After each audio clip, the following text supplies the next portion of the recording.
Assalamualaikum warahmatullahi wabarakatuh. Perkenalkan, nama saya Cynthia Veronica, NPMJ 1D017019. Di sini saya akan mempresentasikan hasil kerja praktek saya yang dibimbing oleh Bapak Faisal Hadi STMT. Saya melaksanakan kerja praktek di PT Krakatau Steel Persero Tbk dan mengangkat judul pengukuran suhu menggunakan sensor pirometer M2 pada daun coiler di hot strip yang 1 HSM1 PT Krakatau Steel Persero Tbk.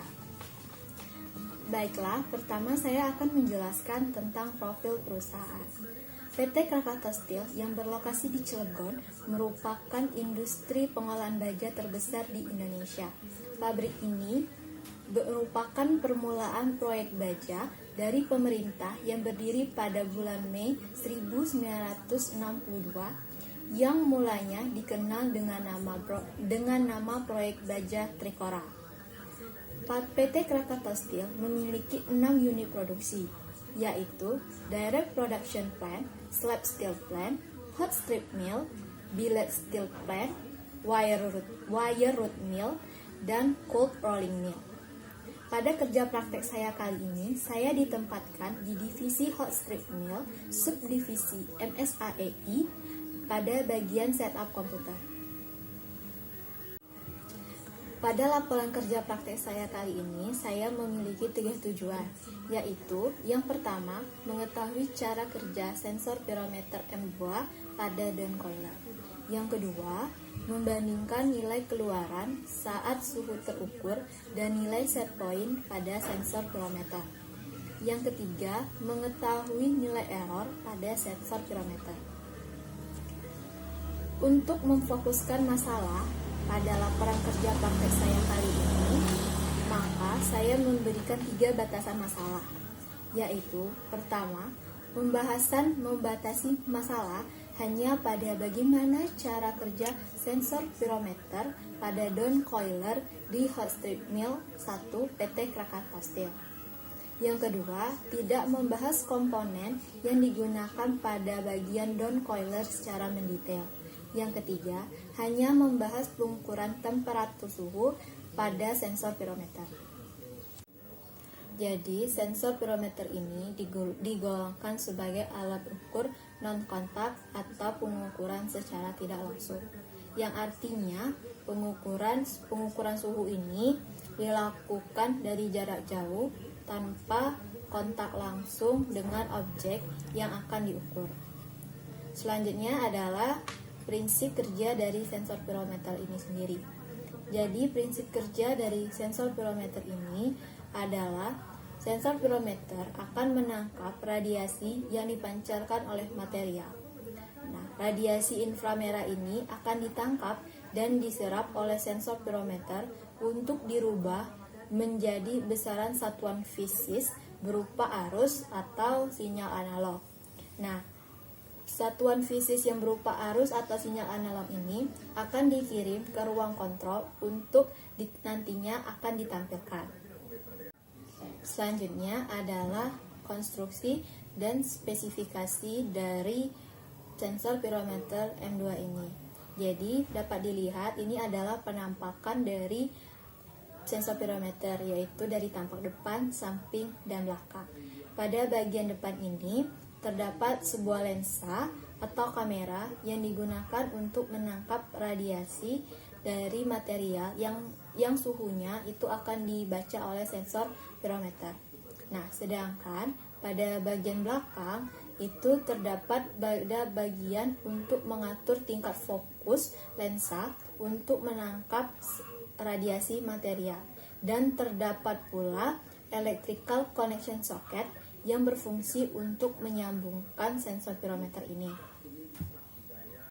Selanjutnya, saya akan menjelaskan tentang proses pengukuran pada sensor pirometer M2 ini.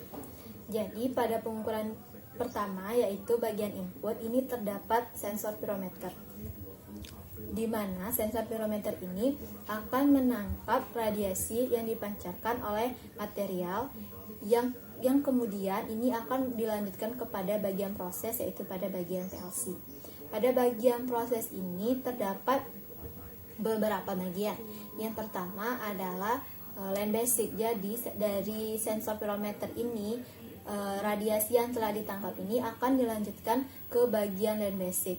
Nah, pada bagian land basic ini nantinya akan menghasilkan analog input yang akan dikonversikan ke dalam arus dengan rentang 4 sampai 20 mA.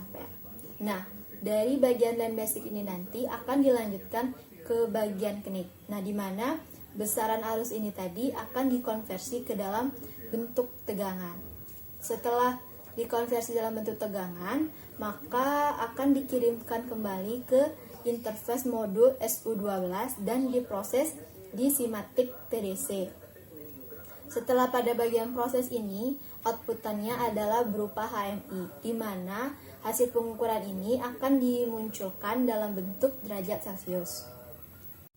Selanjutnya, dalam pengukuran itu pasti terdapat sebuah error.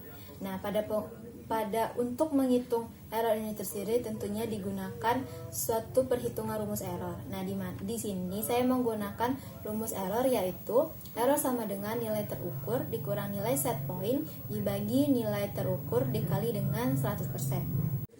Nah, dapat dilihat pada tampilan slide, ini merupakan data yang telah saya ambil.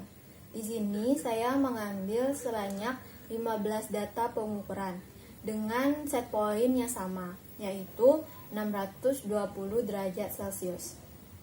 Selanjutnya dapat dilihat kembali, ini merupakan tabel hasil perhitungan dari perhitungan error tadi.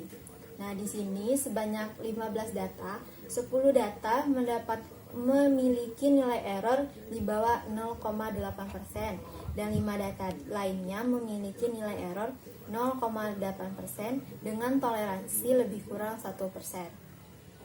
Nah, nilai 0,8% ini merupakan nilai acuan yang didapat dari lembar kerja kalibrasi, di mana suatu pengukuran sensor ini dapat dikatakan baik jika hasil error pengukurannya itu sebesar 0,8%.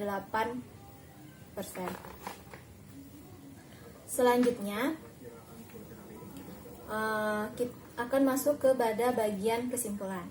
Di sini dari laporan kerja praktek saya sendiri, saya dapat menyimpulkan 3 hal.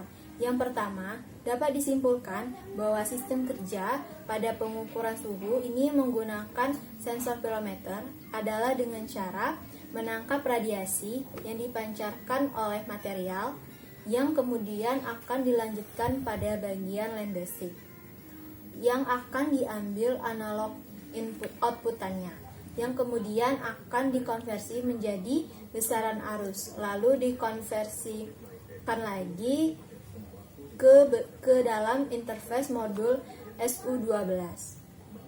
Nah, pada interface modul 12 ini tegangan tadi akan diproses di PLC atau simatik TDC yang bentuk outputannya akan ditampilkan dalam KFI. Yang kedua, nilai suhu yang terukur pada sensor pirometer ini dengan nilai set point ini memiliki selisih yang sedikit, sehingga dapat disimpulkan bahwa hasil pengukuran yang diperoleh ini dapat dikatakan baik. Yang ketiga, berdasarkan perhitungan error yang telah saya lakukan tadi, maka dapat dilihat bahwa 10 data memiliki nilai error di bawah nilai akurasi pengujian dan 5 data memiliki nilai error di atas nilai akurasi pengujian, di mana nilai akurasi pengujian ini adalah 0,8% dengan toleransi lebih kurang 1 derajat, sehingga dapat dikatakan bahwa hasil pengukuran yang dilakukan itu baik. Sekian presentasi dari saya. Wassalamualaikum warahmatullahi wabarakatuh.